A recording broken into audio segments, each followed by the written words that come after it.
Ассалаумағалейкум. Сіз 600 мың теңгеге велосипед сатып алатын ба едіңіз? Мынау бізде 600 мың теңге тұрады. Неге екенін қазір сіздерге түсіндіремін. Бұл велик толықтай карбон материалынан жасалған.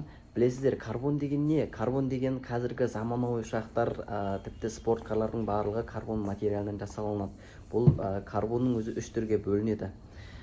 Карбонның артықшылығы, мысалы мына велик тіпті желге қарсы жүрсеңіздер де, ұзақ жолға жүрсеңіздер де, бұл біріншіден шаршатпайды, өте жеңіл, тіпті 1 килограммдық велосипедтер де бар. Бірақ біздегі бұл велик 8 килограмм. Бұл өте жеңіл.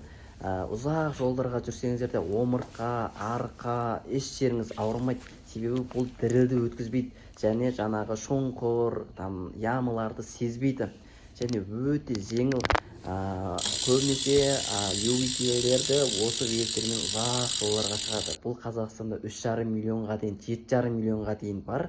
Білесіздер, біз осы тип брендінде велосипед шығаратындармен контрактқа отырғанбыз, яғни Қытайдан сіздердің бюджеттеріңізге байланысты сапалы десеңіздер сапалы, арзан десеңіздер арзан великтерді заказ етіп береміз. 10 күннің ішінде келеді. Және осындай карбони велосипедтерге бізде заводтар 5 жылға дейінгі гарантиясы бар. Өздерінің мықты сервистары бар. Ол туралы алдағы уақытта толықтай айтамын. Давайте маған тіркеліп қойыңыздар, сіздермен мақсат.